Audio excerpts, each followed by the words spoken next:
नमो सिद्धाणं नमो आयर्याणं नमो वज्झायाणं नमो लोये सव्वसाहुणं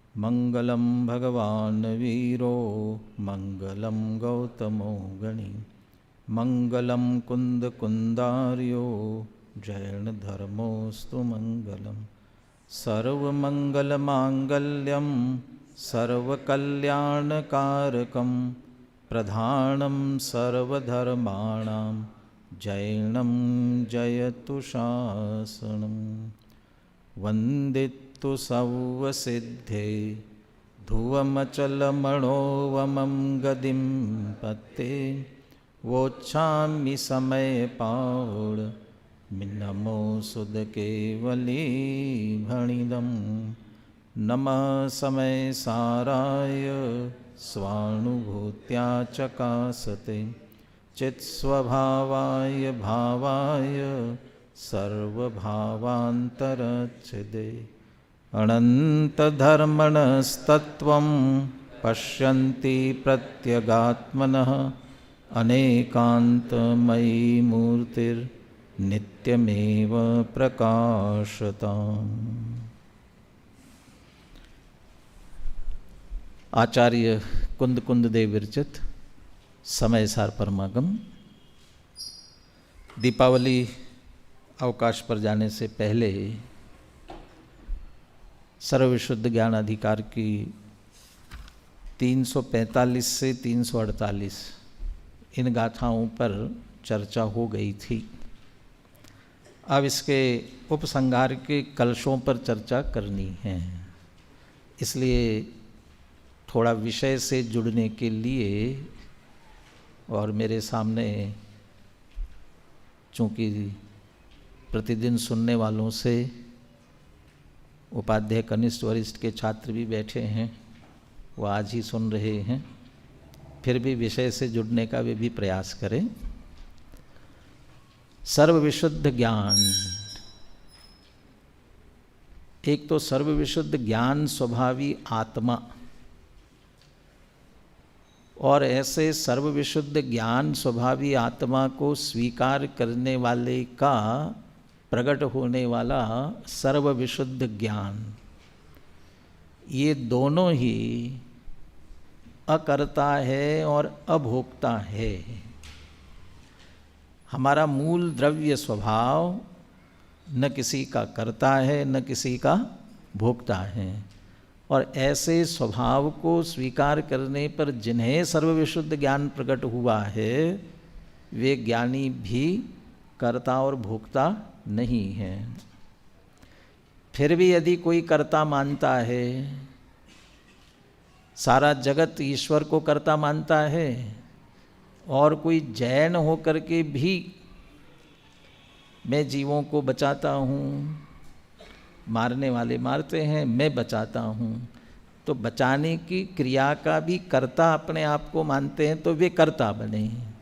तो इसके लिए कहा था कि जैसे अन्यमति है उनको मुक्ति की प्राप्ति नहीं होती, ऐसा ही मैं बचाता हूँ, मैं सुखी करता हूँ, मैं दुखी करता हूँ, ऐसा कर्तृत्व की मान्यता रखने वालों को भी मुक्ति की प्राप्ति नहीं हो सकती है।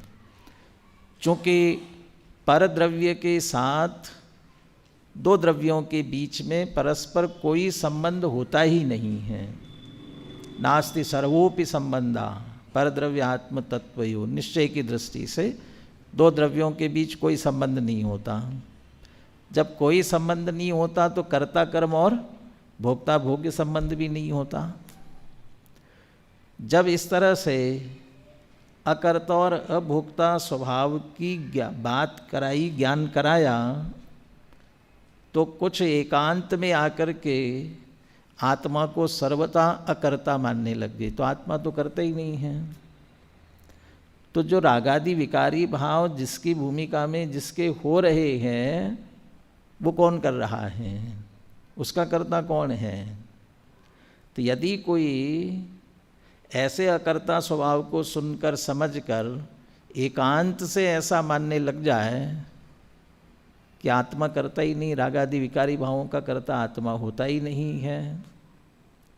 तो उसके लिए कहा कि ऐसा मानने वाला एक मत है जो आत्मा को सर्वथा अकर्ता मानता है, वो सांख्य मत के समान उनकी मान्यता हो जाएगी, जो ऐसा मानेंगे कि आत्मा अकर्ता है। जबकि इस ग्रंथ में प्रारंभ से अभी तक इस बात पर जोर दिया है, रागादि विकारी भाव आत्मा के है ही नहीं। किसके हैं? कि जड़ पुद्गल के हैं, आत्मा के नहीं है।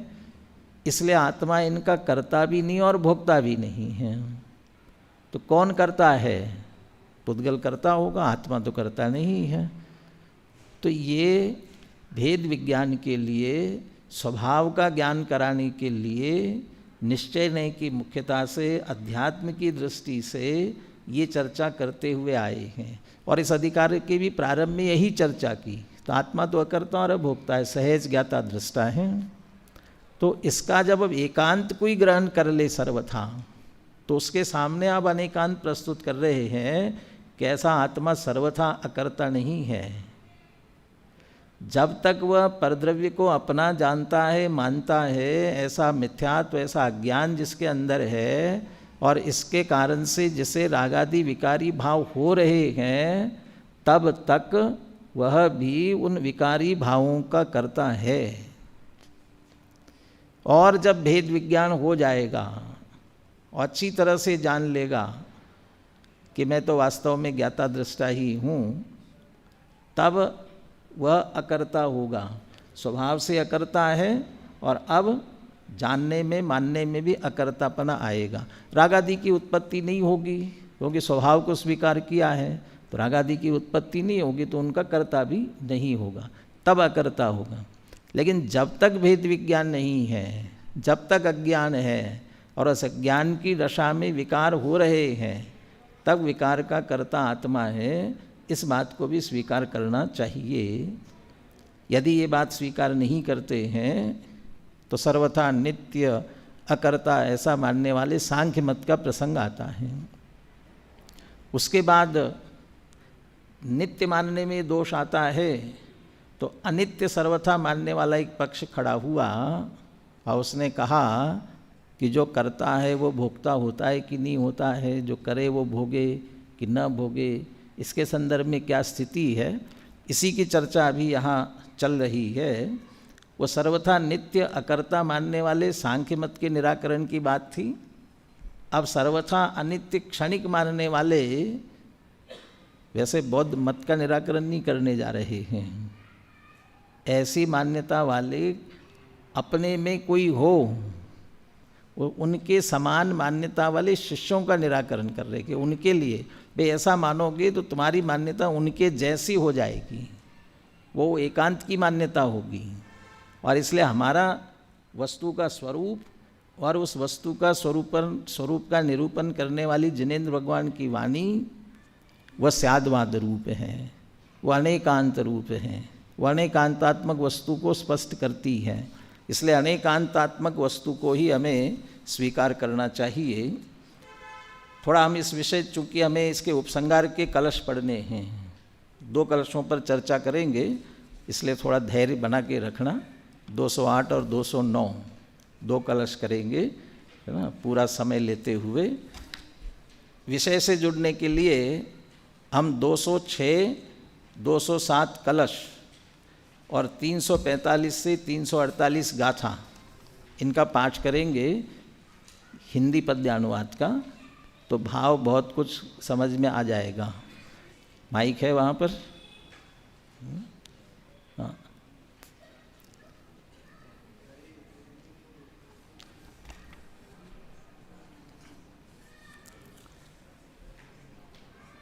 जिन गाथाओं पर, जिन पर ये चर्चा की गई है, उसमें क्या विषय आया है, और उसके बाद में भावार्थ पढ़ेंगे। 2 पैराग्राफ का है संक्षेप में, उसके बाद ये कलश पढ़ेंगे तो कुछ विषय अपने को समझ में आ सकेगा। क्या हुआ, चालू नहीं है?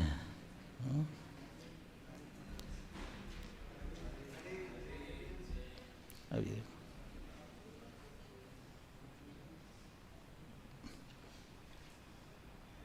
Hello hello.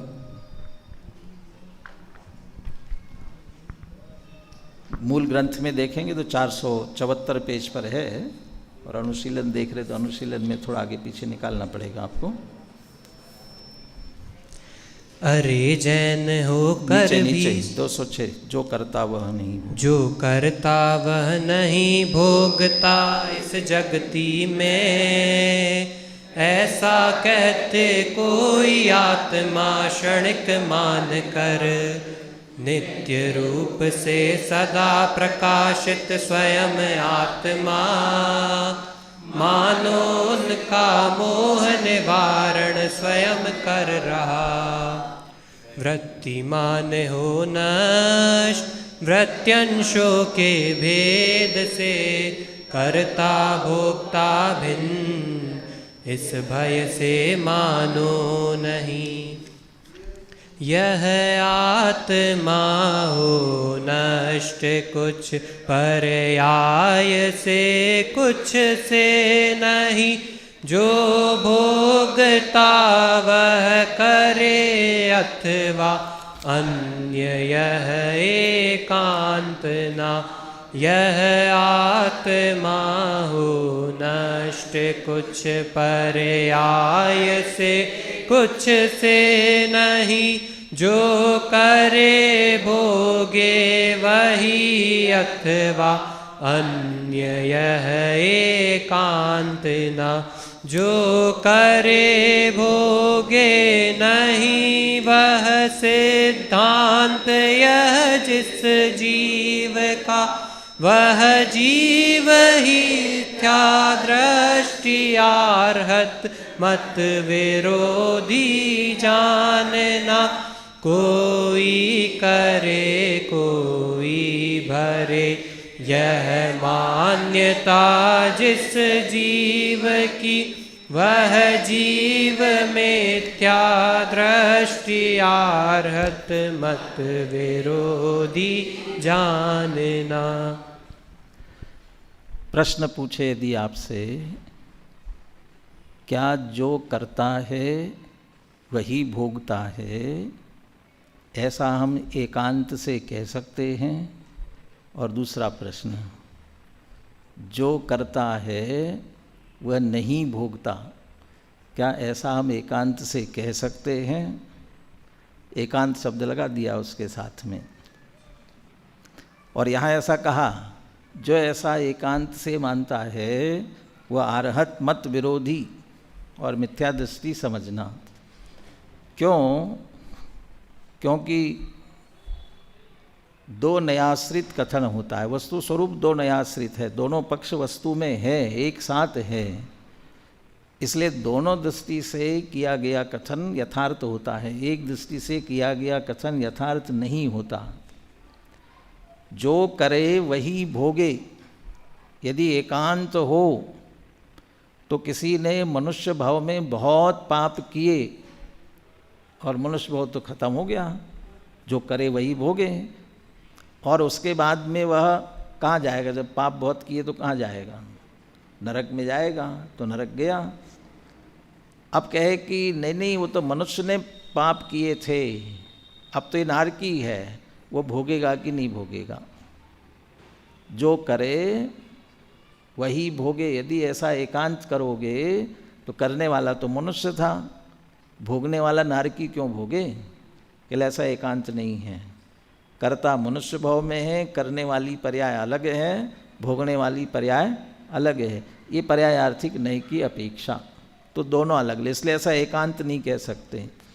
अब दूसरा, जो करता है वह नहीं भोगता, ऐसा भी एकांत से नहीं कह सकते हैं। जिस जीव ने मनुष्य भाव में पाप किए थे वही जीव नरक में जा कर के पाप भोग, जीव वही है, तो द्रव्यार्थिक नय की अपेक्षा से वही है। तो द्रव्यार्थिक नय की अपेक्षा से जो करता है वह भोगता है, और पर्यायार्थिक नय की अपेक्षा से जो करता है वह नहीं भोगता। ऐसा अनेकांत है। लेकिन कोई क्षणिक, अर्थात बौद्ध मत की मुख्यता से बात कर रहे हैं, उनकी मुख्यता के अनुसार कोई ये माने कि नहीं नहीं, वस्तु क्षणिक होती है, तो जिस क्षण जिसने किया वो तो नष्ट हो गया, भोगने के लिए बचा कहाँ। इसलिए जो करता है वो नहीं भोगता। ऐसा यदि एकांत से मानते हैं तो वो भी उचित नहीं है, तो उसके सामने अनेकांतात्मक वस्तु स्वरूप खड़ा करते हैं। मूल ग्रंथ में आइए 477 पेज पर इन गाथाओं की टीका के बाद में विषय का संक्षेप में समापन किया है, फिर कलशों की तरफ बढ़ते हैं। पहले सांख्यों के समान आत्मा को सर्वथा नित्य और सर्वथा अकर्ता मानने वाले जैनों का निराकरण किया गया था, सांख्य मत का निराकरण नहीं। ऐसी मान्यता यदि हमारे अंदर किसी के हो, उसको निकालना चाहते हैं।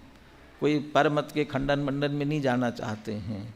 हम जैन होकर के भी हमारी मान्यता में कोई विपरीतता बैठी हो तो वो निकालना चाहते हैं। और अब इन गाथाओं में बौद्धों के समान आत्मा को सर्वथा क्षणिक मानकर करे अन्य भोगे अन्य, क्योंकि करने वाला तो नष्ट हो गया, भोगने के लिए दूसरा आया, ऐसे मानने वाले जैनों को समझाया है। अंततः यह सिद्ध किया है कि यह आत्मा नित्यात्मक है। नित्य द्रव्य की दृष्टि से देखने पर जो करता है वही भोगता है, अनित्य पर्याय की दृष्टि से देखने पर कर्ता कोई और है, वो भोक्ता कोई और है, ऐसा अनेकांत है। इस प्रकार यहाँ नित्यानित्य और कर्ता भोक्ता संबंधी अनेकांत सिद्ध किया गया है। अब इसी भाव का पोषक कलश काव्य लिखते हैं। अब ये कलश 208 नंबर का, इसी के संदर्भ में। आत्मानं परिशुद्धमीप्सुभिरति व्याप्तिं प्रपद्यांधकै कालोपाधिबलादशुद्धिमधिकां तत्रापि मत्वा परै चैतन्यं क्षणिकं प्रकल्प्य पृथुकै शुद्धर्जुसूत्रे रतै आत्मा व्युज्झित एष हारवदहो निसूत्रमोक्तेक्षिभिः।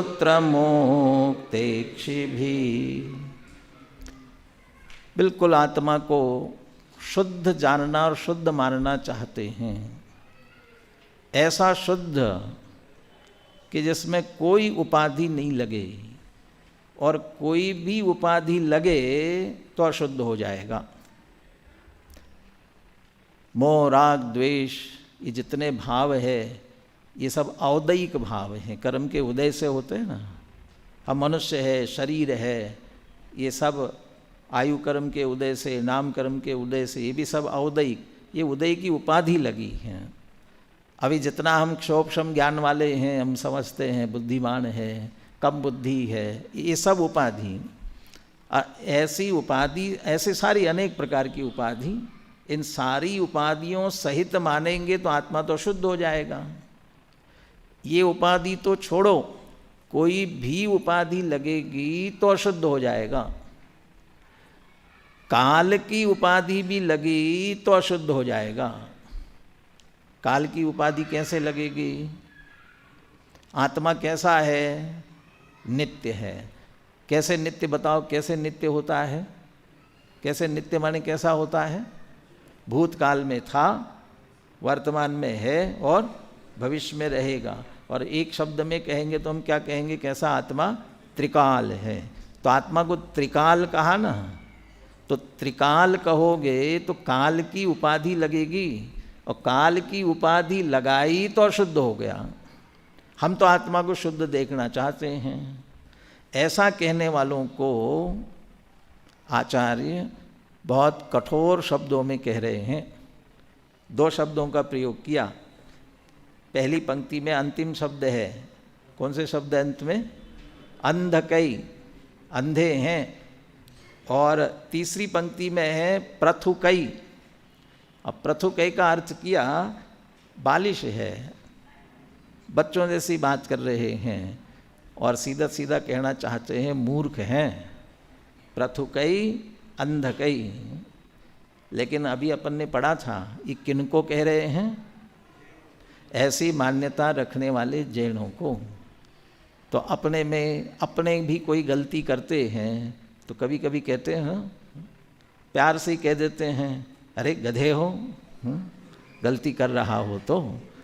लेकिन वो सामने वाला समझता है कि हमें सुधारना चाहते हैं इसलिए ऐसा कह रहे हैं। ऐसे ही आचार्य भी अत्यंत करुणा करके कह रहे हैं, ऐसे अंधे, ऐसे मूर्ख क्या कहना चाहते हैं?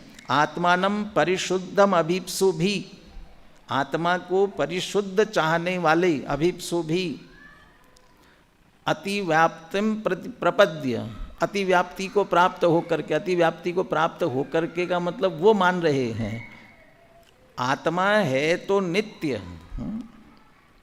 देखिए दूसरी पंक्ति में देखिए, कालोपाधि बलाद अशुद्धिम अधिकाम तत्रापि मत्वा, कालोपाधि बलाद अधिकाम अशुद्धिम मत्वा, यदि काल की उपाधि भी लगी तो उसके बल से आत्मा क्या हो जाएगा?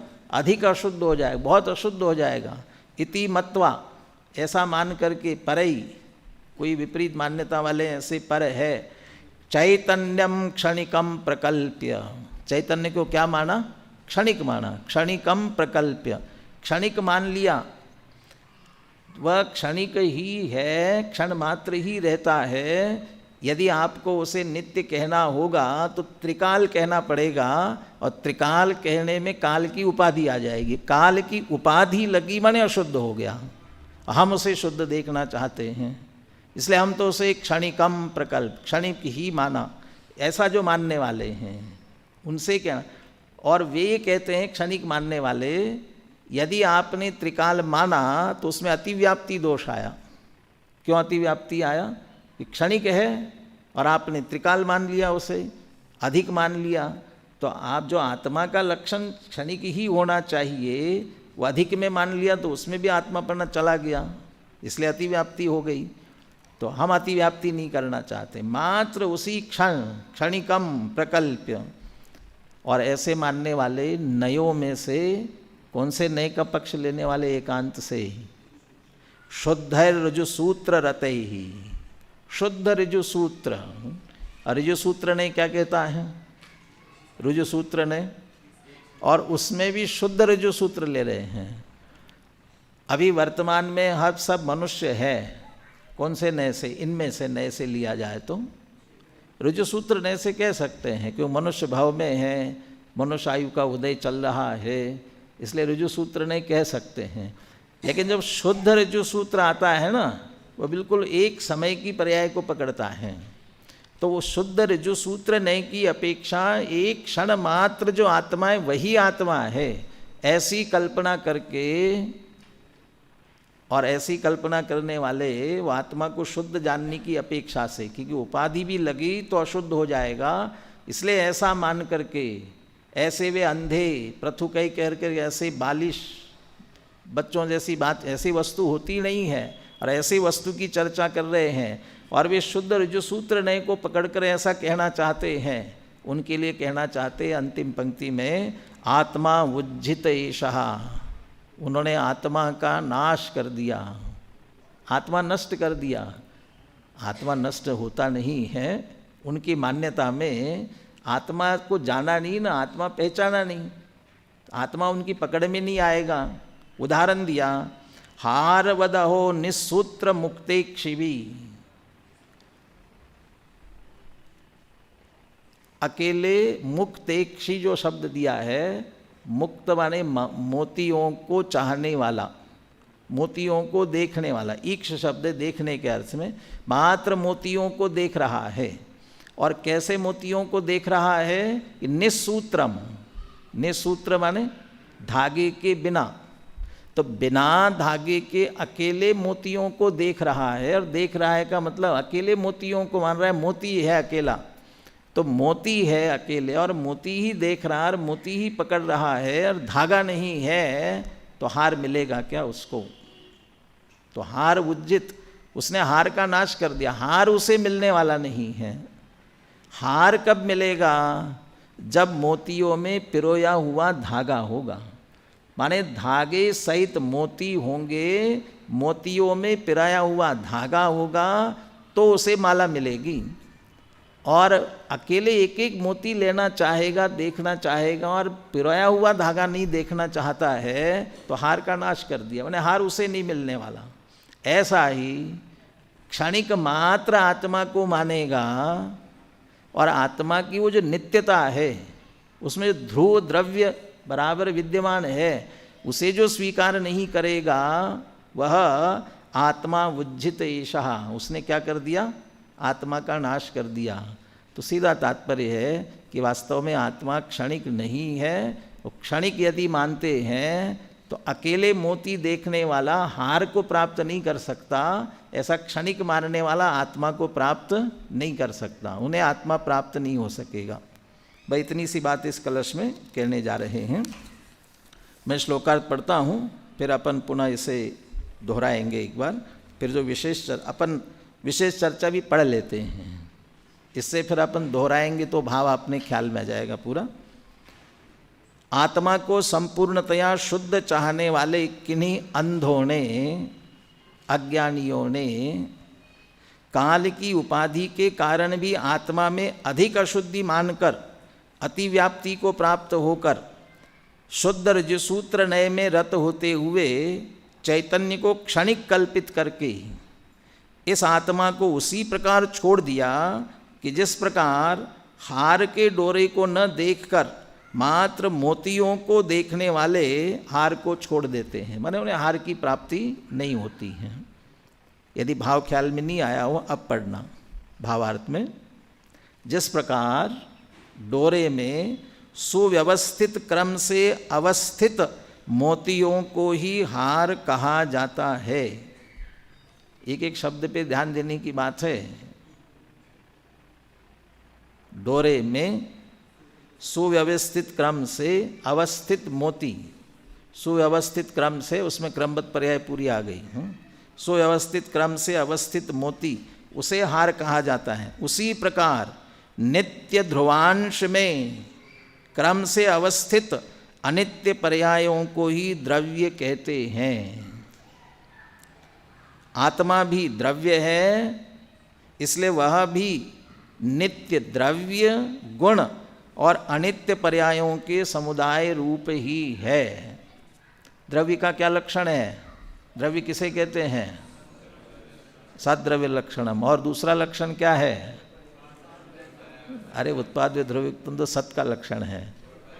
गुण पर्यायवत द्रव्यम। गुण पर्यायवत द्रव्यम का ना, गुण पर्यायवान होता है द्रव्य। द्रव्य गुण पर्यायवान, तो गुण और पर्याय है जिसमें वो द्रव्य, तो द्रव्य है और गुण पर्याय है उसमें, या गुण पर्यायों में द्रव्य व्याप रहा है, तब मिलकर के पूरी वस्तु बनती है।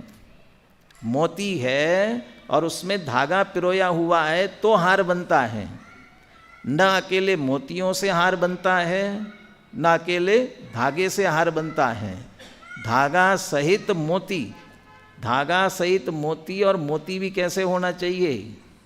सुव्यवस्थित क्रम में पिरोए हुए होना चाहिए। ऐसा अनंत गुण और पर्यायों का समुदाय। तो पर्यायों का समुदाय और द्रव्य, तो द्रव्य नित्य है और उसमें पर्याय हैं, या अनंत पर्याय है, उसमें एक द्रव्य व्याप रहा है, तब वस्तु बनती है।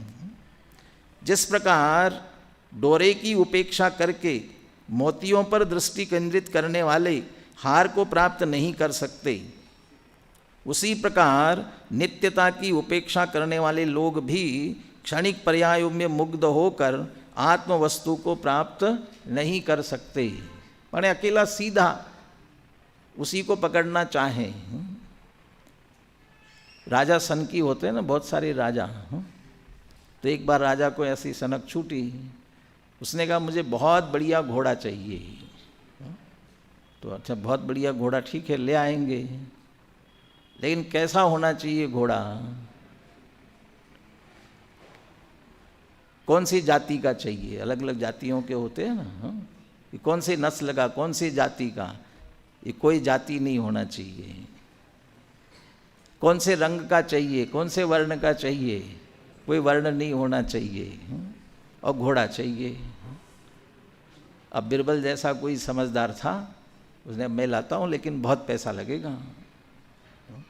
बोला ठीक है ले लो, 1 महीने का समय दे दो।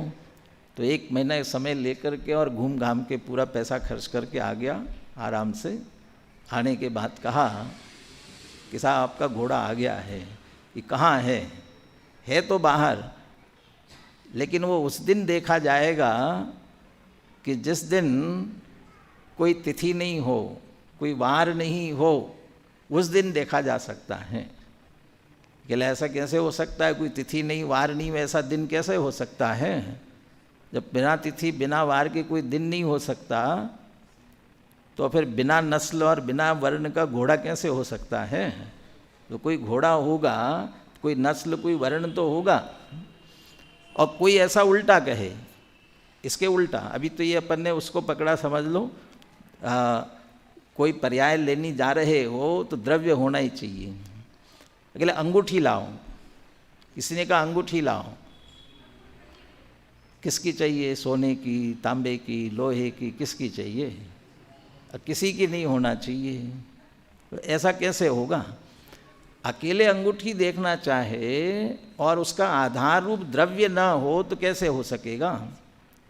ऐसे एक क्षणिक पर्याय को कोई पकड़ना चाह रहा है और उसी को पूरी वस्तु मानना चाह रहा है, बिना द्रव्य के आधार के वो वस्तु कैसे हो सकेगी? एक अकेले पर्याय मात्र किसके आधार से रहेगी, किसमें से उत्पन्न होगी, किसमें जाएगी?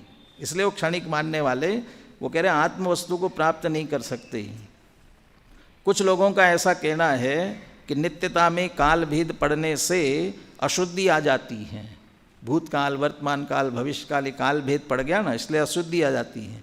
और एक क्षणवर्ती पर्याय को वस्तु मानने में काल भेद नहीं पड़ता, वर्तमान है बस अकेला, अतः वह पूर्णतः शुद्ध होती है, शुद्धि होती है। ऋजुसूत्र नय एक समयवर्ती पर्याय को ग्रहण करता है। इस कारण यहाँ कहा गया है कि शुद्धता के लोभ में सूत्र शुद्ध ऋजुसूत्र नय के विषय को ही वस्तु मानकर जो लोग संतुष्ट है, उन्हें उसी प्रकार आत्मा की प्राप्ति नहीं होती जिस प्रकार डोरी की उपेक्षा करने वाले मोती के लोभियों को मोतियों का हार नहीं मिलता। इस प्रकार इस कलश में यही कहा गया है कि आत्मा को सर्वथा क्षणिक मानने वाले लोगों को आत्मा की प्राप्ति उसी प्रकार नहीं होती जिस प्रकार डोरे की उपेक्षा करने वाले मोतियों की माला से वंचित रह जाते हैं। मोती भी फिर हाथ में रुकते नहीं है बिना डोरी के। बोले अब एक बार कलश और पद्यानुवाद बोलिए। आत्मानं परिशुद्धमीप्सुभिरति व्याप्तिं प्रपद्यांधकै कालोपाधिबलाद् शुद्धिमधिकां तत्रापि मत्वा परे चैतन्यं क्षणिकं प्रकल्प्य प्रतुकै शुद्धर्जुत्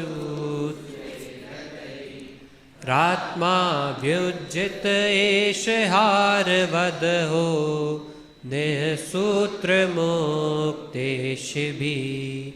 यह आत्म है क्षणिक क्योंकि यह परम शुद्ध है, जहाँ काल की भी उपाधि की नहीं अशुद्धि। इसी धारणा से छूटा त्यों नित्य आत्मा, जो डोरा बिन मुक्ता मणि से हार न बनता। तो क्या करे? आत्मा को जो करता है वही भोगता है। ये बात सत्य माने कि जो करता नहीं है वह नहीं भोगता, कोई अन्य भोगता है। कौन सी बात माने? एकांत से तो दोनों बातें सही नहीं हैं, तो अनेकांत मानने में दोनों मानना पड़ेगा। तो फिर वस्तु नित्य है कि अनित्य है कैसी? कैसी वस्तु है? और अभी पहले कहा था कि अकर्ता है और अकर्ता माना, तो फिर कहा कि विकारी भाव कौन कर रहा है, किसके हो रहे हैं? तो विकारी भावों का कर्तापना स्वीकार कराया। तो करता है कि अकर्ता है, भोगता है कि अभोक्ता है, नित्य है कि अनित्य है, कैसा है? क्या करे? अब आगे इस अगले कलश में ये कह रहे हैं, ऐसे विकल्पों में पड़े रहेंगे तो आत्मा की प्राप्ति होने वाली नहीं है, आत्मा का अनुभव नहीं होने वाला है। वस्तु का निर्णय करते समय ये सारे विकल्प भले ही कर लेना, लेकिन जब निर्णय हो जाए तब इन सारे विकल्पों से परे होकर के एक आत्मा का आश्रय करना चाहिए। अब इसकी प्रेरणा दे रहे हैं। 300 कहाँ आ गए, 209 नंबर का कलश है। कलश इधर, पद्यानुवाद इधर आ गया है। अब सब विकल्पों से पार आत्मा के अनुभव की प्रेरणा देने वाला कलश का भी लिखते हैं। 209 नंबर का कलश। कर्तुर्वेदयितुश्च युक्तिवशतो भेदोस्तभेदोऽपि वा कर्ता वेदयिता च मा भवतु वा वस्त्वेव संचिन्त्यतां प्रोता सूत्रैवात्मनीह निपुणैर्भेत्तुं न शक्या क्वचित् चिच्चिन्तामणिमालिकेयमभितो पेकाचकास्त्वेव न। कर्तुः वेदयितुश्च युक्तिवशतः भेदो अस्तु अभेदोऽपि वा। कर्ता और वेदयिता माने भोक्ता, कर्ता और भोक्ता, इनमें भेद है कि अभेद है? कर्ता और भोक्ता में भेद की अभेद? तो भेद अभेद का तात्पर्य क्या? भेद का तात्पर्य है जो करता है वो भोक्ता नहीं है, ये भिन्नता। और अभेद का मतलब जो करता है वही भोक्ता है। तो ऐसा भेद है कि अभेद है?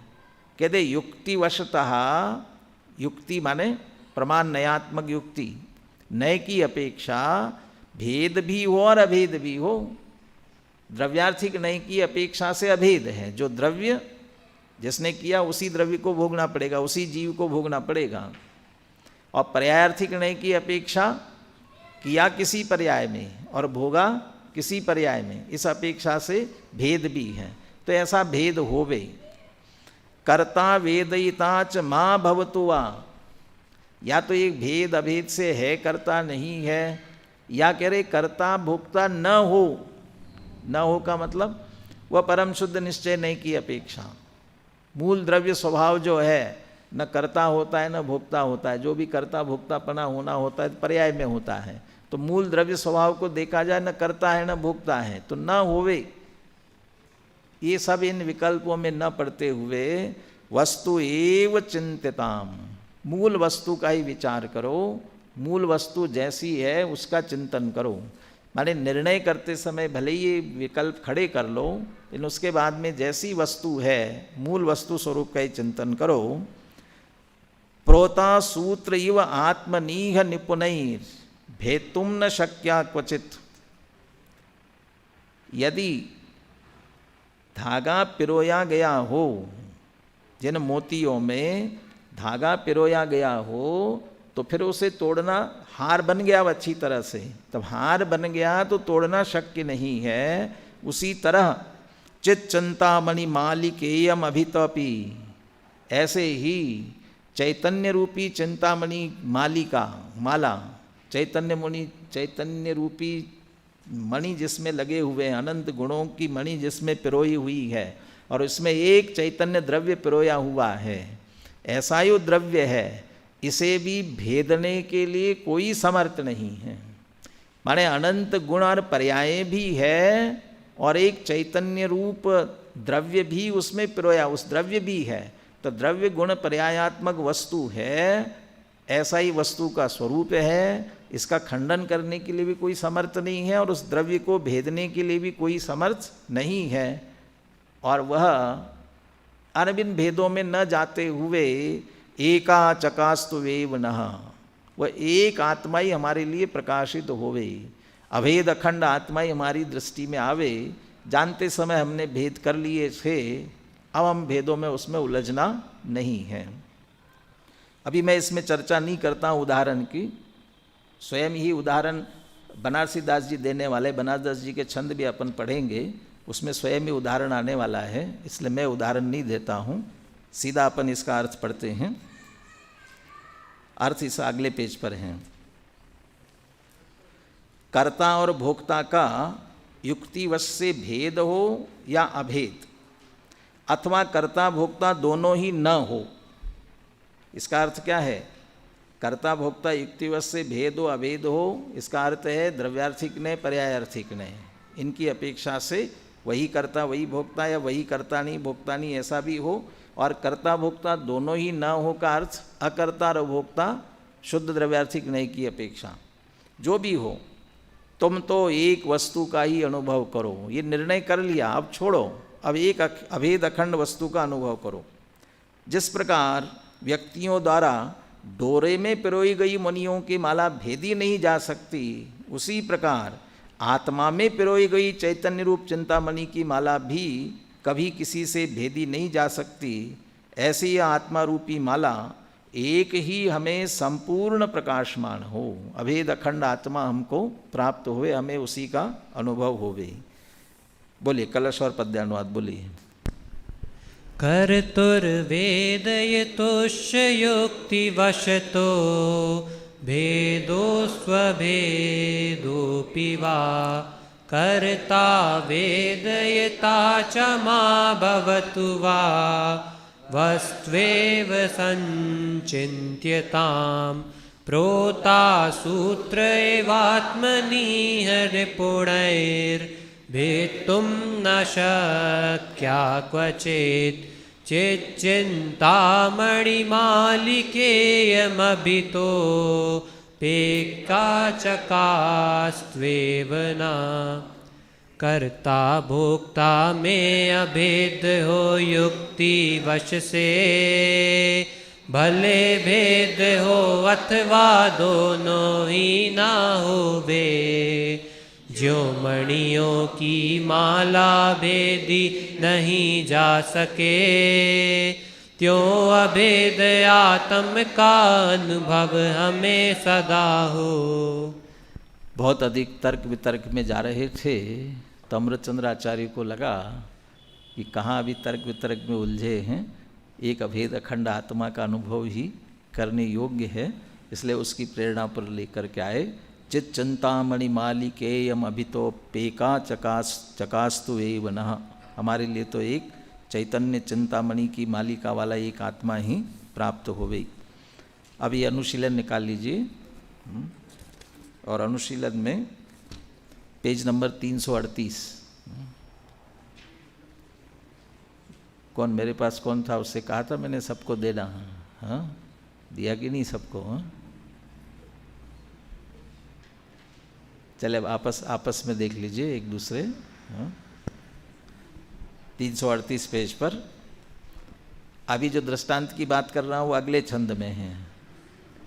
अभी यहाँ इसी का भाव लेकर के एक छंद लिखा और फिर उदाहरण आगे देंगे। क्यों नहीं मिलेगा? हाँ कहाँ चले गए? चले अब सुन लीजिए। हाँ बोलिए। एक में अनेक है अनेक ही में एक है सो एक ना अनेक कछु कयो न परतु है करता अकरता है भोगता अभोगता है उपजे ना उपजत मुए ना मरतु है बोलत विचारत ना बोले ना विचारे कछु भेक को ना भाजन पे भेक सोधरतु ऐसो प्रभु चेतन अचेतन की संगति सो उलट पलट नटबाजी सी करतु है नटबाजी विकल्प दशा नाही अनुभव जोग केवल अनुभव करन को निर्विकल्प उपयोग। कैसा है चेतन प्रभु, उलट पलट नटबाजी से करतु है। नट होता है ना, बाजीगर कोई दिखाता है कलाएं, उल्टा पुल्टा, कभी कैसा उल्टा चलने लगता है, डोरी पर चलने लगता है, बहुत सारी स्थितियां दिखाता है ना, ऐसे इसकी भी स्थितियां हो रही। बताओ आत्मा कैसा है? एक में अनेक है, एक चैतन्य स्वरूप आत्मा, और कितने गुणों का धाम है? अनंत गुणों का गोदाम। तो एक में अनेक है, अनेक ही में एक है, और अनंत गुणों का अखंड एक पिंड होने से अनेक में एक है। तो एक है कि अनेक है? एक न अनेक, कछु न कहो न परतु है। क्या कहा जाए, एक कहे कि अनेक कहे? जैसा कहे वैसा है, इसलिए उसके संबंध में हम कुछ नहीं कह सकते हैं। एक साथ बोलो एक है कि अनेक है, नहीं कह सकते हैं, इसलिए कुछ बारे में अवक्तव्यता भी उसके साथ में आती। कर्ता अकर्ता है, भोगता अभोगता है। किसी अपेक्षा कर्ता भी है, किसी अपेक्षा अकर्ता भी है, किसी अपेक्षा भोक्ता है, किसी अपेक्षा अभोक्ता भी है। तो कर्ता भी, भोक्ता भी, अभोक्ता सभी हैं। उपजे न उपजत, उत्पन्न होता है, उत्पन्न नहीं भी होता है। हम सबका जन्म हुआ है कि नहीं हुआ है? अरे जन्म हुआ कि नहीं हुआ? हुआ है। तो बहुत जोर से बोलते हो शुद्धात्म है मेरा नाम, मात्र जानना मेरा काम। शुद्धात्म का भी जन्म होता है? फिर तो जन्म हुआ कि नहीं हुआ? अब मनुष्य भाव के रूप में जन्म हुआ और शुद्धात्मा के रूप में जन्म नहीं हुआ। तो उपजे न उपजत, उत्पन्न होता भी और उत्पन्न नहीं होता। मुएण मरतु है, हम मरेंगे कि नहीं मरेंगे? मरेंगे कि नहीं मरेंगे? हाँ? तो इस भव का अंत होगा, इसकी अपेक्षा मरेंगे, लेकिन आत्मा का मरण नहीं होते। मुएण मरतु है। बोलत विचारत, न बोले न विचारे कछु। बोलो मैं बोल रहा हूँ कि नहीं बोल रहा हूँ? बोल रहा हूँ, मैं बोल रहा हूँ। वह अमूर्तिक चैतन्य स्वरूप आत्मा है, वो बोल सकता है। तो बोलत और न बोले, और विचारत, विचार चल रहा है कि नहीं चल रहा है, ये मन संबंधी विकल्प हैं। तो मन भी मन वचन का है, ये इसका अपेक्षा से। और वो चैतन्य स्वरूप आत्मा मन से भी रहते हैं, इसलिए न विचारे कछु। भेख को न भाजन पे भेक सो धरतु है। आपने सभी ने भेष धारण किया कि नहीं किया है? अरे भेष धारण किया कि नहीं किया? किया है। सब कपड़े धारण करके बैठे हैं, गृहस्थ हैं, लेकिन आत्मा ने भेष धारण किया है क्या? आत्मा ने कपड़े पहने हैं क्या? तो कह रहे भेक को भाजन पे भेक सो दरत। ऐसे प्रभु चेतन अचेतन की संगति सो उलट पलट नटबाजी से करती। अरे ये सारी अवस्थाएं क्यों खड़ी हो रही है? अचेतन की संगति से। देह सहित है, देह सहित अवस्था में संसार परिवर्तन कर रहा है, तो ये सारी अवस्थाएं हो रही है। और इतनी सारी अवस्थाओं में फिर आत्मा का अनुभव कैसे होगा?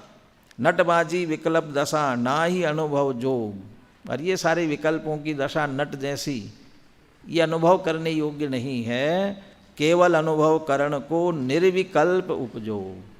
अब एक चैतन्य स्वरूप आत्मा, उसके बारे में सारे विकल्प रहित होकर निर्विकल्प होना, वही एक वास्तव में अनुभव के योग्य है। अब कैसे विकल्पों से पार होना, इसको उदाहरण के माध्यम से ये छंद में पढ़ते हैं। छंद पढ़ करके चर्चा पूरी करेंगे। बोलिए। जैसे काहू चतुर सवारी है मुकत माल, माला की क्रिया में नाना भांति को विज्ञान है। क्रिया को विकल्प न देखे पहिरन वारो, मोतेन की शोभा में मगन सुखवान है। तैसे न करे न भुंजे, अथवा करे सो भुंजे, और करे और भुंजे सब नय प्रवान है।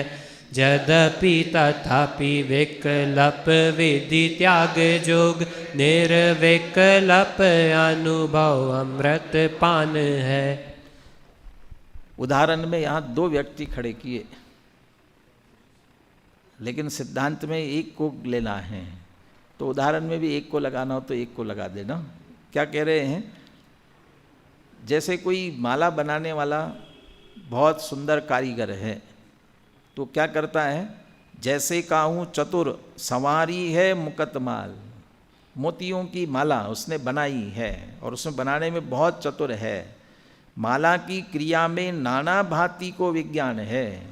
वो माला बनाने की क्रिया कर रहा है ना, उसमें बहुत दिमाग लगा रहा है, बहुत तरह तरह से दिमाग लगा करके कौन सा मोती कहाँ लगाना चाहिए, कैसा लगाना चाहिए, ऐसा बहुत विचार करके वो बना रहा है, बना दिया।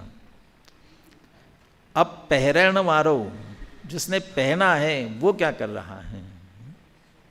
क्रिया को विकल्प न दे के पहिरण वारो, पहनने वाला कैसे बनाया, क्या दिमाग लगाया, क्या क्या किया, इसका कोई विकल्प नहीं करता। तो क्या करता है, मोतिन की शोभा में मगन सुखवान है। बस पहन लिया और बहुत बढ़िया माला मैंने पहन रखी है, उसके सुख में मग्न होता है। माला पहन करके न तो बनाने का कोई उसको विकल्प, वो है जो क्रिया की ना, क्रिया करते समय जो कष्ट हुए, दिमाग लगाया, दोनों तरह के कष्ट हुए।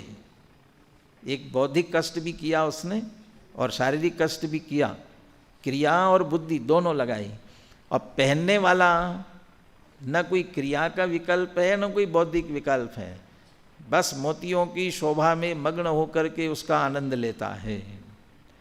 ऐसा ही तैसे न करे न भुंजे अथवा करे सो भुंजे, माने करता कोई भोगता कोई नहीं, वही करता है वही भोगता है, अथवा करता भी नहीं भोगता भी नहीं, सब नए प्रमाण हैं। कोई नए की बात है, कोई प्रमाण की बात है, अलग अलग नयों की बात है। और ऐसे नयों के माध्यम से प्रमाण नयर अधिगमः, प्रमाण नयों के माध्यम से वस्तु का निर्णय कर लिया। इसलिए मैंने कहा कि दो व्यक्ति पकड़े वहाँ, या एक ही व्यक्ति लेना, वहाँ भी व्यक्ति ले सकते हैं। उस व्यक्ति को माला बनाने समय बहुत विकल्प चले, कैसे बनाऊं क्या बनाऊं, और बना लिया, बहुत बढ़िया दिमाग लगा के कष्ट करके और बना लिया। बनाने के बाद अब पहन लिया, अब पहनने के बाद अब वो क्रिया का विकल्प नहीं है, बस पहनने का आनंद है।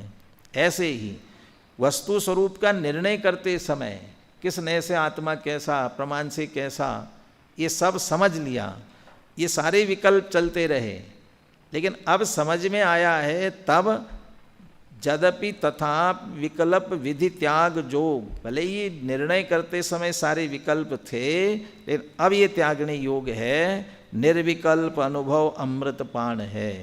और ऐसे ज्ञानी भी निर्णय करने के बाद बस उसे एक चैतन्य स्वरूप आत्मा का निर्विकल्प रूप से अनुभव करते हैं।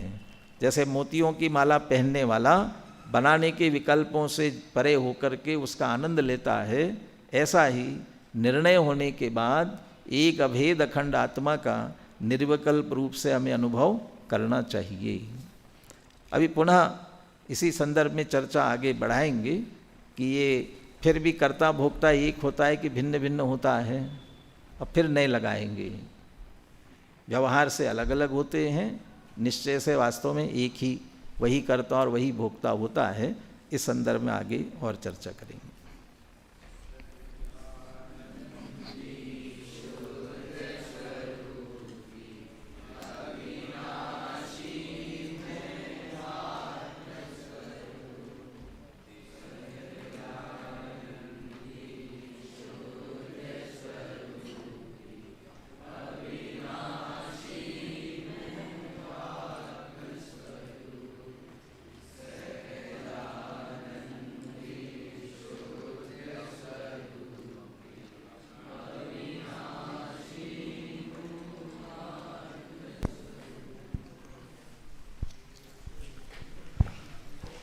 निज निधि निज में बताई, यह अनंत उपकार है, उसके लिए जिन वाणी माँ को वंदना शत बार है।